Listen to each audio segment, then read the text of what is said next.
우리 찬양대 찬양을 듣다 보니까 우리에게도 이런 파릇파릇한 어린 시절이 있었다, 이런 생각이 떠올리시게 됩니다. 근데 인생을 살다 보게 되면 참 어렸을 때 가졌던 순수한 마음만 가지고, 부푼 꿈만 가지고 인생이 펼쳐지지가 않고 참 여러 가지 굴곡들이 있습니다. 그래서 우리의 삶에도 반전이 일어나는 그러한 삶이 있는데, 오늘 본문에 등장하는 주인공인 요셉에게도 이런 장면이 여러 번 나옵니다. 형들에게 팔려서 애굽으로 간 이후에도 몇 번의 반전이 있는데, 처음에는 종살이 하는 삶을 살았다가 그러다가 억울하게 누명을 써서 가정의 총무에서 죄수로 신분이 떨어지는 일도 겪게 되고, 근데 그걸로 끝난 것이 아니라 오늘 본문의 말씀을 보면 애굽의 바로의 꿈을 해석해 주므로 애굽의 그 대제국 이집트의 총리가 되는 사건이 벌어집니다. 그러니까 요셉은 오늘 본문이 등장하는 창세기 41장에 그 아침에 일어나서 죄수로 일어났는데 저녁 때는 총리가 되어 있습니다. 아침과 저녁에 신분이 완전히 달라집니다. 근데 보면 이 여러 가지 인생의 그러한 달라지는 그러한 모습들이 있는데, 애굽에서의 일기라고 할 수 있는 종살이, 노예살이 할 때 보게 되면 하나님께서 요셉과 함께 하심으로 형통케 하셨다라는 부분이 반복해서 나옵니다. 그리고 감옥에 있을 때도 그렇습니다. 그때도 억울하게 갇혀 있는데 감옥의 재반 업무들을 다 담당하고 있었습니다. 그때도 하나님이 함께 하심으로 형통한 사람이 되었다, 이렇게 말을 합니다. 그런데 오늘 본문이 있는 창세기 41장은 이집트의 총리가 되는 사건이 나옵니다. 그런데 41장에서는 하나님이 함께 하심으로 형통하게 되었다, 이런 표현이 등장하지 않습니다. 그러면 요셉과 하나님이 함께 하지 않으셨나요? 그건 아닙니다. 꿈을 해석할 때 하나님께서 그 모든 것을 다 알려주셨습니다. 하나님이 함께 계셨습니다. 그런데 왜 성경은 어렵고 힘든 시간을 보낼 때 하나님이 함께 하심으로 형통케 되었다, 이런 표현들을 반복해서 말하고, 실제 그의 삶에 반전이 나타나서 그의 삶이 술술 풀려져 나갈 때는 그런 표현을 하고 있지 않은가? 그것은 성경이 우리에게 위로를 주기 위해서 그렇습니다. 어렵고 힘든 삶을 살아가는 이들에게 하나님께서 함께하고 있다라고 하는 것, 하나님이 함께하고 있는 것이 진정 복된 삶이라고 하는 것, 그것을 강조하기 위해서 그가 노예 생활할 때, 그리고 죄수 생활할 때, 그때는 그것을 도드라지게 강조하는 것이고, 이제는 역전이 나타나서 그의 삶이 이제 이집트의 총리로서 그 역할을 감당할 때는 그런 표현이 등장하지 않습니다. 사랑하는 성도 여러분, 외부적인 환경보다 중요한 것은 하나님과 함께하는 것인 줄로 믿습니다. 하나님의 임재 안에 사는 것이, 그것이 가장 복된 삶입니다. 창세기 41장을 보게 되면 1절부터 8절까지는 바로가 꿈꾼 이야기가 나옵니다. 그리고 9절부터 13절까지는 꿈을 해석하는 요셉을 술 맡은 관원장이 바로에게 알려주는 내용이 나오게 되고, 14절부터 또 36절까지는 바로의 꿈 이야기를 듣고 이 요셉이 그 꿈을 해석해 주는 이야기가 나옵니다. 오늘 요셉이 총리가 되게끔 하는 그 바로의 꿈 이야기를 좀 살펴보고자 합니다. 창세기 41장 1절 말씀 우리 함께 보려고 합니다. 우리 함께 한 목소리로 보겠습니다. 만 2년 후에 바로가 꿈을 꾼즉 자기가 나일 강가에 서 있는데, 만 2년 후에, 이 만 2년이 언제냐면 감옥에 갇혀 있었던 술 맡은 관원장이 요셉이 꿈을 해석해 준 대로 이루어져서 그가 복직되었을 때, 그로부터 만 2년입니다. 요셉의 나이가 그러니까 30살의 총리가 되었으니까 28살 때, 그때입니다. 그때. 근데 보면 이 만 2년의 기간, 이 요셉이 감옥에 있으면서 어떻게 있었는지 성경은 기록하고 있지 않습니다만 우리가 생각해 볼 수 있겠죠. 술 맡은 관원장에게 꿈을 해석해 주면서 요셉이 뭐라고 말하냐면, 당신이 복직이 되면 나의 이 억울함을 좀 바로에게 알려줘서 나로 하여금 감옥에서 풀려나게 해 주십시오, 이렇게 이야기를 했었습니다. 그런데 실제로 그 꿈대로, 해석한 대로 그 사람이 복직이 되었습니다. 그러면 감옥에 갇혀 있는 요셉 입장에서는 오늘 연락이 올까? 내일 연락이 올까? 손꼽아 기다리지 않겠습니까? 하루가 일주일이 되고, 한 달이 되고, 두 달이 되고, 1년이 되고, 2년이 될 때까지 소식이 없습니다. 요셉의 마음이 어떠했을까요? 칼빈이 이 부분을 해석을 달면서 뭐라고 해석을 달았냐면, 하나님을 신뢰한다는 것이 무엇을 의지하는 것인지를 깊이 생각하는 시간이었을 것이다, 이렇게 달았어요. 요셉이 하나님을 믿는 사람 아니겠습니까? 그런데 감옥에 있으면서 그 2년의 시간 동안 고민했을 거라는 겁니다. 아니, 나 하나님 믿고 하나님 의지하고 있고 하나님 바라보고 있고 하나님 나와 함께 하겠다고 하는데, 근데 왜 소식이 없지?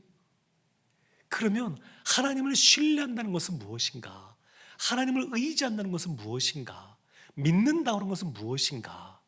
내가 하나님과 함께 한다는 것이 무엇인가? 이런 고민들하는 시간들을 가졌을 거라는 겁니다.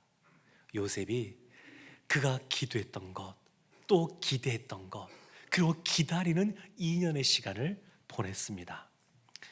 예수님께서 부활 승천하시면서 마지막 구름 타고 올라가실 때 이 땅에 남아있는 그 제자들에게 어떤 말씀을 하셨냐면, 사도행전 말씀 1장 4절을 보게 되면 아버지께서 약속하신 것을 기다리라, 그렇게 말씀하십니다. 아버지께서 약속하신 것을 기다리라. 예루살렘을 떠나지 말고 너희들 기다려라. 그러면 사랑하는 성도 여러분, 이 말씀을 보게 되면 하나님을 신뢰한다는 것은 무엇이냐? 그것은 하나님의 약속하신 것을 기다리는 겁니다. 기다리는 것. 우리의 생각보다 하나님이 늦게 지체해서 응답하시는 것 같이 보일지는 몰라도 그것 자체가 거절은 아닙니다. 하나님께서 하나님의 때에 하나님의 일을 행하십니다. 농부는 밭에 여폼에 씨앗을 뿌리게 되면 가을에 추수하는 것을 기다립니다. 어부는 배를 타고 나갈 때 이 배에 고기를 잔뜩 잡는 만선의 기쁨을 기대하면서 바다를 향합니다. 그러면 그리스도인은 무엇을 기다리는 사람들일까요? 그리스도인으로 산다고 하는 것은 무엇을 기다리는 삶이냐? 그것은 그리스도를 기다리는 삶입니다. 예수님께서는 이 땅에 다시 오시겠다고 말씀해 주셨습니다. 그래서 우리에게 있어 가장 큰 기다림은 뭐냐면, 군대 간 아들이 제대하고 돌아오는 것도 기다림이지만, 그러나 가장 큰 기다림은 뭐냐면 예수 그리스도의 재림, 다시 오심입니다. 우리는 그것을 기다리는 사람입니다. 그러면서 동시에 우리를 기다려주는 분도 있습니다. 우리가 예수 그리스도의 재림을 기다리지만 동시에 예수님께서도 우리를 기다리고 계십니다.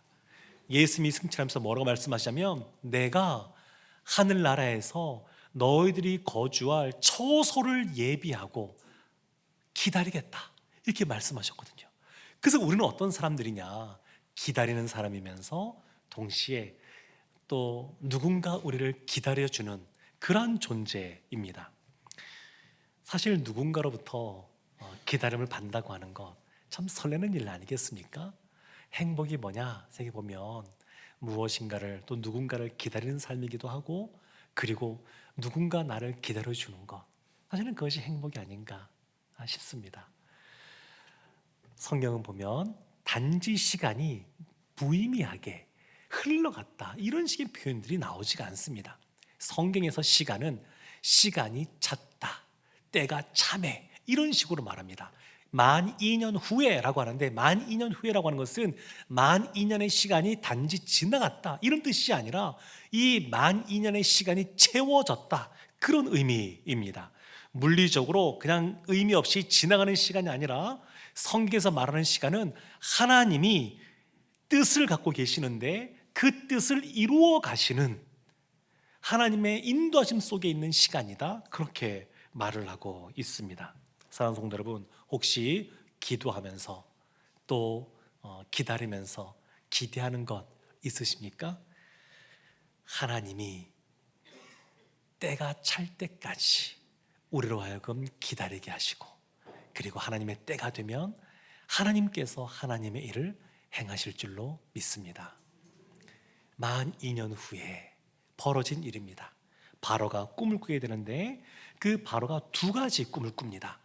두 가지 꿈인데, 두 가지 꿈이 사실은 하나의 꿈이기도 합니다. 그래서 뒤에 보면 요셉이 그 꿈을 해석해 주는데, 창세기 41장 32절에 요셉이 이렇게 바로에게 말합니다. 우리 32절 말씀 함께 합독하겠습니다. 바로께서 꿈을 두 번 겹쳐 꾸신 것은 하나님이 이 일을 정하셨음이라. 하나님이 속히 행하시리니. 바로가 꿈을 두 번 꾸었는데 그것은 하나님께서 이미 정하신 것이다. 그러니까 꿈은 누가 꾸게 하시는 거냐면 하나님이 꾸게 하시는 겁니다. 그 꿈을 누가 해석하는 거냐면 하나님이 해석하십니다. 그리고 그 꿈을 이루시는 분은 누구냐면 하나님이십니다. 하나님. 지금 이 바로에게 요셉이 아주 분명하게 말하고 있습니다. 그러면 바로가 꾼 꿈의 내용이 뭔가? 이제 1절부터 쭉 보게 되면 그 꿈 이야기가 나오는데 두 가지입니다. 첫 번째 꿈은 뭐냐면 애굽 강가에서부터 아주 아름답고 살진 암소 7마리가 딱 등장합니다. 평화롭게 풀을 뜯고 있습니다. 그런데 그 뒤에 아주 흉하고 파리한 다른 7 암소가 등장합니다. 문제는 그 흉악하고 파리한 7 암소가 아름답고 살찐 암소를 잡아 먹습니다. 그리고 두 번째 꿈을 꾸게 됩니다. 두 번째 꿈은 한 가지에서 무성하고 충실한 7 이삭이 나타나게 됩니다. 그리고 곧 이어서 가늘고 마른 7 이삭이 등장하게 되는데, 이와 같이 가늘고 마른 이삭, 7 이삭이 또 풍성하고 또 충실한 7 이삭을 삼켜버립니다. 이 꿈을 꾸고 바로가 심각해졌습니다. 애굽에 있어서 그 경제를 또 떠받치는 양대 기둥이 있었는데, 하나가 목축업이고 하나가 농업입니다. 그러니까 애굽 경제의 근간을 흔들어 버리는 아주 심각한 일이 벌어질 것 같은 느낌을 받았습니다.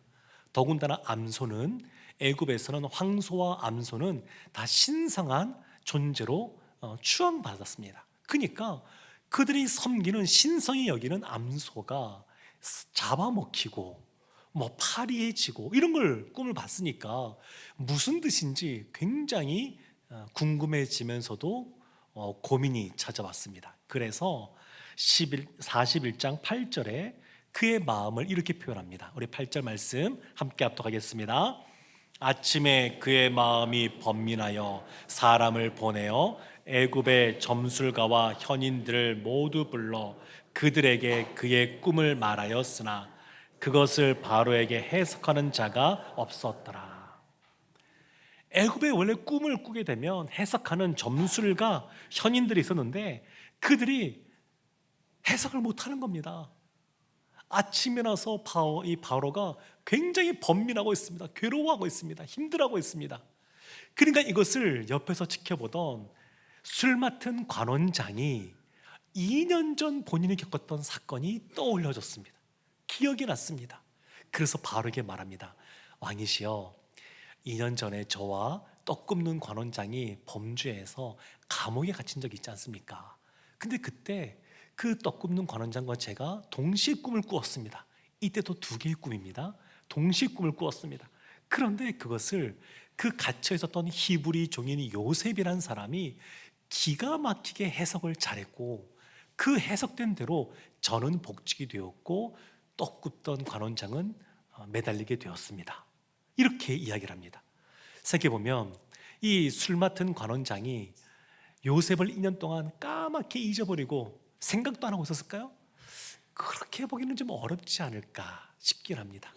여러 가지 정적인 이해관계도 있고, 그리고 그걸 들춰내는 것이 본인에게 별로 덕도 되는 거 없으니까 이렇게 덮어놨던 것 같은데 지금 바로가 너무너무 괴로워하고 있으니까 지금 요셉을 알려주면 바로에게 점수를 딸 수 있지 않을까, 이런 생각도 깔렸던 것 같습니다. 그런데 중요한 건 뭐냐면, 분명한 건 뭐냐면 이 술 맡은 관원장이 기억하게 되었다는 겁니다. 그리고 그것을 말하게 되었다는 겁니다. 이것은 하나님께서 행하신 겁니다. 때가 참회라고 하는 말 자체가 이런 걸 품고 있습니다. 때가 참회. 하나님께서 요셉이 30살이 될 때까지 기다리고 계시다가 30살이 되어서 이제 관직에 나갈 수 있는 나이가 되니까 그때 돼서야 바로에게 꿈을 꾸게 하시고, 그리고 이제 이 술 맡은 관원장이 기억하게 하시고, 그리고 이 요셉으로 하여금 바로 앞에 서게 하신 겁니다. 바로가 이야기를 듣자마자 즉각적으로 행동합니다. 빨리 데리고 와라. 그래서 이 요셉이 그 덥수룩한 수염도 이렇게 다듬고 깎고, 그 다음에 옷도 새 걸로 좀 갈아입고, 그리고 나서 왕 앞에 딱 섰습니다. 왕 앞에 섰더니 바로가 먼저 하는 것이 뭐냐면 칭찬하는 겁니다. 칭찬. 너 대단한 사람이라면서 그 칭찬하는데 그것이 15절에 나와 있습니다. 우리 15절 말씀 함께 합독하겠습니다. 바로가 요셉에게 이르되 내가 한 꿈을 꾸었으나 그것을 해석하는 자가 없더니 들은즉 너는 꿈을 들으면 능히 푼다 하더라. 너는 꿈을 들으면 능히 푼다. 이렇게 황제가 칭찬해 주면 그 마음이 어떻게 되겠습니까? 아직까지는 요셉은 죄수의 신분입니다. 바로 앞에 섰지만 죄수입니다. 죄수. 그러면 이때가 기회니까 맞습니다, 왕이시여. 제가 원래 그런 능력이 있습니다. 그러니까 저를 좀 죄수에서 벗어나게 해주십시오. 이렇게 말할 법도 한데 그렇게 말하지가 않아요. 정반대로 말을 합니다. 그 내용이 16절에 나옵니다. 우리 16절 말씀 함께 합독하겠습니다. 요셉이 바로에게 대답하여 이르되 내가 아니라 하나님께서 바로에게 편안한 대답을 하시리이다. 아멘. 내가 아니라 내가 꿈을 해석할 수 있는 능력이 있는 것이 아닙니다. 내게 있는 것이 아닙니다. 꿈을 해석하는 것은 하나님께 달려 있습니다. 하나님의 능력입니다. 그렇게 말을 하고 있습니다. 그래서 하나님이 받아야 될 영광을 요셉은 조금도 취하지 않습니다. 사람들이 자신을 통해서 하나님을 바라볼 수 있도록 그렇게 이끌어가고 있습니다. 사랑하는 성도 여러분, 어쩌면 요셉은 이렇게 멋있는 모습을 보일까요? 감옥에 갇혀 있었기 때문에 아닐까요? 2년의 시간 동안 인내하고 기다리는 시간들을 보내면서 우리의 인생은 사람을 의지하는 것이 아니라 하나님을 의지해야 되는 것이구나, 그런 걸 깨닫고 더 겸손해지고 더 정결한 모습으로 나가지 않겠습니까? 그러니까 바로가 인정해주고 칭찬해 주는데 거기에 대해서 바로의 눈치를 보는 것이 아니라 하나님 눈치를 보면서 하나님의 능력입니다, 하나님이 행하셨습니다, 그렇게 이야기하고 있습니다. 이것은 뒤에 이어지는 해석하는 내용도 보게 되면 이 요셉의 태도가 그대로 묻어납니다. 그가 갖고 있는 믿음의 모습이 그대로 투영되어져서 바로 앞에 서게 됩니다. 이어지는 해석이 나오게 되는데 25절 말씀에 요셉이 이렇게 말합니다. 요셉이 바로에게 아뢰되 바로의 꿈은 하나라, 하나님이 그가 하실 일을 바로에게 보이심이니이다. 아주 분명하게 말합니다. 하나님이 왕에게 보일 것이 있어서, 미래에 어떤 일이 벌어지는지 보일 것이 있어서 꿈으로 지금 알려주신 것입니다. 꿈을 꾸게 하시는 분이 하나님이고 해석하는 분도 하나님이고 그 꿈을 이루시는 분도 하나님입니다. 이것을 아주 분명하게 이야기하고 있습니다. 그러면서 그 꿈의 내용이 뭐냐면 아름답고 살찐 7 암소, 무성하고 풍성한 7 이삭은 앞으로 7년 동안 풍년이 있을 것입니다. 대풍년이 있을 것입니다. 그리고 이어지는 흉하고 마른 7 암소, 그리고 또 가늘고 마른 또 7 이삭, 이것은 그 이후에 그보다 더 큰 흉년이 올 것입니다. 그래서 잡아먹고 삼켜버렸다라고 하는 것은 그 흉년이 너무너무 심해서 그 전에 풍년이 있었던가, 사람들이 기억하지 못할 만큼 큰 기근이 오게 될 것입니다. 이렇게 이야기를 하는 겁니다. 그러면서 이 요셉이 하나님 앞에 서 있는 사람 아니겠습니까? 죄수의 신분으로 또 히브리 사람으로 바로 앞에 서 있으면서도 그가 어찌 보면 좀 이렇게 그 지위에 어울리지 않는 말을 하는데, 그게 뭐냐면 바로에게 대책을 조언합니다. 그래서 바로시여 이런 식으로 하시면 됩니다. 이걸 대책을 조언합니다. 그 나라에 얼마나 많은 공부한 사람들이 있고 관료들이 있고 대단한 사람들이 많겠습니까? 그런데 한낱 죄수인 이 요셉이 그 바로에게 조언을 합니다. 조언을. 그 내용이 36절에 나오는데 우리 36절 말씀 함께 합독하겠습니다. 이와 같이 그 공물을 이 땅에 저장하여 애굽 땅에 임할 7해 흉년에 대비하시면 땅이 이 흉년으로 말미암아 망하지 아니하리이다. 대비하시면 미래를 대비하라 이렇게 말하죠. 흔히 이런 말이 있습니다. 인생에 세 가지 아주 소중한 금이 있다.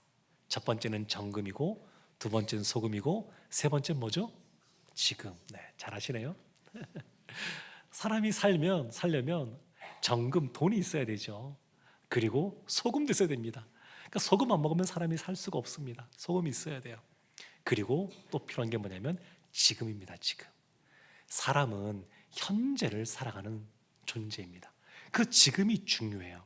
간혹 어떤 분들은 미래를 위해서 현재를 너무 많이 희생하며 살아가기도 하는데 어떤 면에서는 지혜롭지 못하다 그래 볼 수도 있습니다. 왜냐하면 우리는 현재를 잘 살고 누리도록 그렇게 지음받은 존재이기 때문에 그렇습니다. 그렇지만 그러면서도 현재에 너무 몰두되어져서 미래를 도외시하는 것도 지혜롭지 못합니다. 그래서 지혜로운 사람은 어떤 사람이냐? 현재를 살면서도 미래를 준비할 줄 아는 사람, 그런 사람이 지혜로운 사람입니다. 요셉은 어떤 사람이냐? 미래를 준비하는 사람이었습니다. 지금 앞으로 어떤 일이 펼쳐질지에 대해서 하나님께서 해석해 주셔서 알고 있었는데 그 이후에 그것을 또한 어떻게 대책을 세워 살아가야 되는지 준비하는 사람이 이 요셉이었습니다. 미래라고 하는 말은 아직 오지 않은 시간이란 뜻 아니겠습니까? 그렇지만 아직 오지 않았지만 다가올 시간이라는 의미이기도 합니다. 그러니까 준비를 해야 되죠. 성경에서 말하는 믿음의 사람이라는 것은 어떤 사람들을 말하냐면 여러 가지 측면을 말하고 있는데 그 중에 하나는 다가올 미래를 대비하고 준비하는 사람이 믿음의 사람입니다. 요셉은 미래를 준비하고 바로에게 조언했습니다. 여기에는 요셉의 믿음이 바탕이 되어져서 그 믿음대로 조언한 겁니다. 그랬더니 바로가 그 조언을 받아들입니다. 한낱 죄수의 신분인데 히브리인인데 지금 이 바로가 그걸 받아들입니다. 그래서 요셉을 총리로 세우는 겁니다. 근데 지금 보면 이 요셉이 어떻게 조언을 했느냐, 미래를 준비하고 조언했냐면 33절에 이렇게 나옵니다. 우리 33절 말씀 함께 합독하겠습니다. 이제 바로께서는 명철하고 지혜 있는 사람을 택하여 애굽 땅을 다스리게 하시고, 명철하고 지혜 있는 사람을 택하여 다스리게 하라.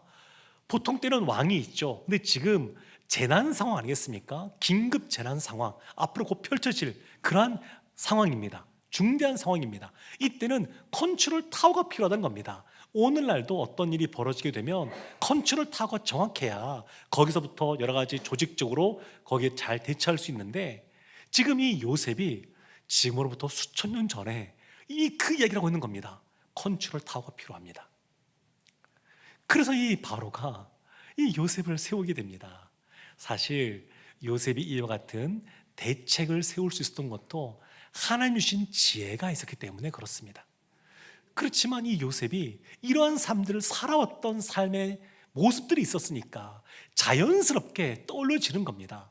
그러니까 무엇인가 대안을 제시하고 그것을 이루는 삶을 살지 않았던 사람들은 어떤 현상을 볼 때 그것에 대해서 비판할 수는 있을지 몰라도 그 이후에 어떻게 해야 될지를 메꿔가지를 못합니다.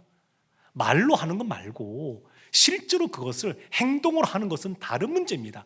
그런 삶들을 살아간 사람들이 더 큰 일이 주었을 때도 그것을 감당하는 삶을 살아가는 것처럼 요셉은 아마 종으로 있을 때부터 이런 삶을 살았던 것 같습니다.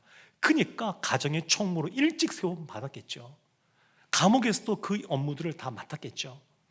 그러니까 그런 삶들을 살았던 사람이니까 이와 같은 재난 상황이 벌어질 때 어떻게 해야 되는지 그것이 그냥 떠올려지면서 아주 지혜롭게 지금 조언을 하고 있습니다.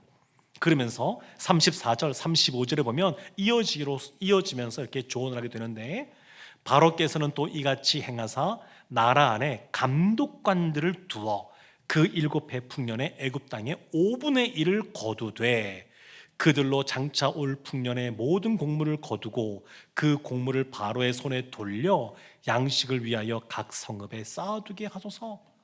보면 수치도 나옵니다. 5분의 1. 왜 5분의 1일까요? 5분의 1을 거둬도 될 것 같은데 풍년에. 그러니까 지금 이 요셉이 생각할 때 기준은 두 가지이죠. 얼마를 거둘 것이냐. 첫 번째는 7년의 흉년이 왔을 때 그것을 넘길 수 있을 만한 양을 확보를 해둬야 되는 것이고, 또 하나는 뭘까요? 백성들의 저항이 너무 크지 않아야 됩니다. 너무 많이 걷어가면 그 저항이 크지 않겠습니까?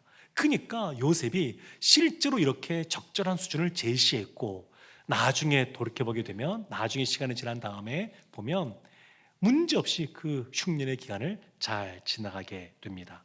사랑하는 성도 여러분, 믿음으로 산다고 한다 그래서 계산하지 않는 것 아닙니다. 계산할 수 있는 것은 계산해야 됩니다. 치밀할 수 있는 것들은 치밀하게 준비해 가야 됩니다. 믿음은 하나님을 바라보고 하나님을 의지하고 하나님을 신뢰하는 그러한 믿음의 고백이 있어야 되지만 동시에 아주 현실적이어야 합니다. 창세기 14장의 말씀을 보게 되면 아브라함의 조카 롯이 그 주변에 있었던 연합군들에 의해서 가족들과 그 소유가 빼앗겨 버리게 됩니다. 그때 아브라함이 어떻게 행동하는지가 나와 있는데, 창세기 14장 14절 말씀입니다. 우리 이 말씀 함께 합독하겠습니다. 아브라함이 그의 조카가 사로잡혔음을 듣고 집에서 길리고 훈련된 자 318명을 거느리고 단까지 쫓아가서, 아브라함이 집에서 기르고 훈련시킨 자 318명, 그리고 실제로 나중에 보면 그 연합 군대를 공격해서 그 롯을 찾아옵니다. 그러니까 이 당시에 318명은 고대에 굉장히 큰 군사력을 의미합니다. 그러면 왜 아브라함이 이렇게 했을까요? 조카 롯은 소돔에 있으면서 그냥 편안하게 살았습니다. 무방비로 살았습니다. 근데 아브라함은 그렇지 않습니다.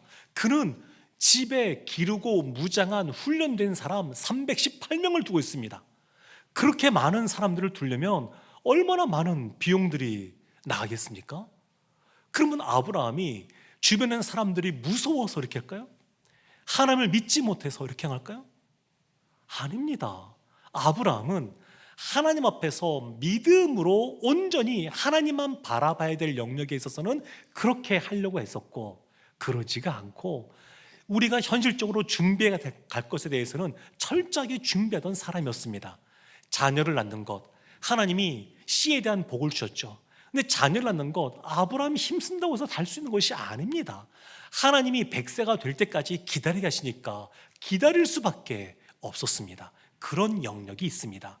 그렇지만 또 어떤 영역이 있냐면, 하나님이 이와 같이 아브라함에게 꿈을 주시고 비전을 주셨는데 그 꿈과 비전을 이루어가야 될 아브라함이 자신을 보호해야 될 그러한 최선의 조치도 같이 취합니다. 그것이 318명의 모습으로 나타납니다.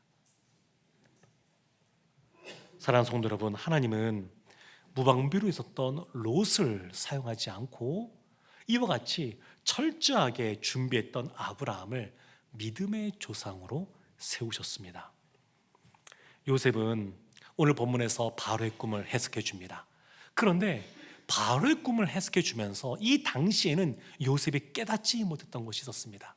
그게 뭐냐면 자신의 어린 시절에 꾸었던 꿈, 형제들이 세워둔 곡식단들이 자신의 곡식단 앞에서 절하던 그 꿈, 해와 달과 11별이 자신에게 절하던 그 꿈이 지금 이루어지고 있다라고 하는 것에 대해서 이 당시에는 요셉이 깨닫지 못했습니다.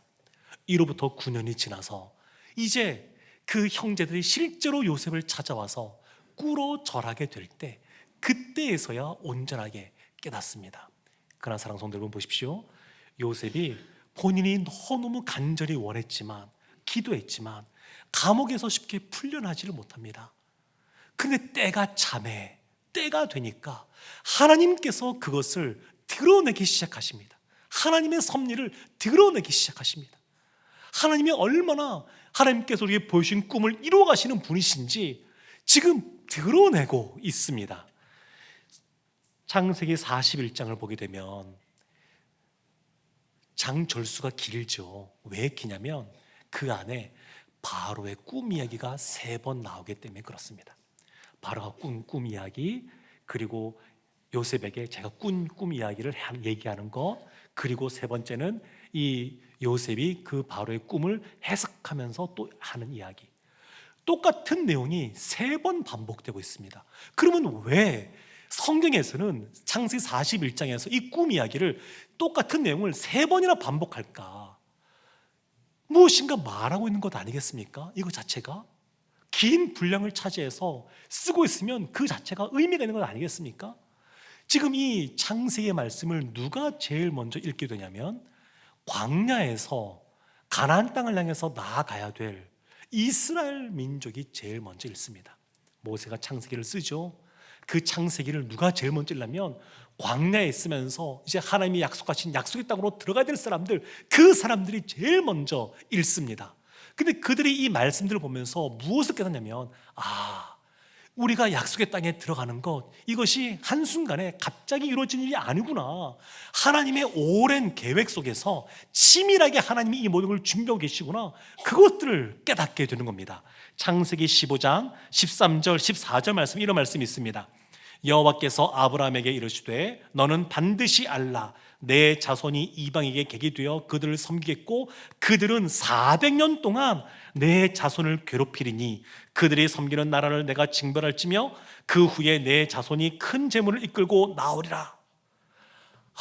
우리가 가나안 땅, 약속의 땅에 가는 것은 우리의 믿음의 조상인 아브라함 때부터 약속된 것이었구나.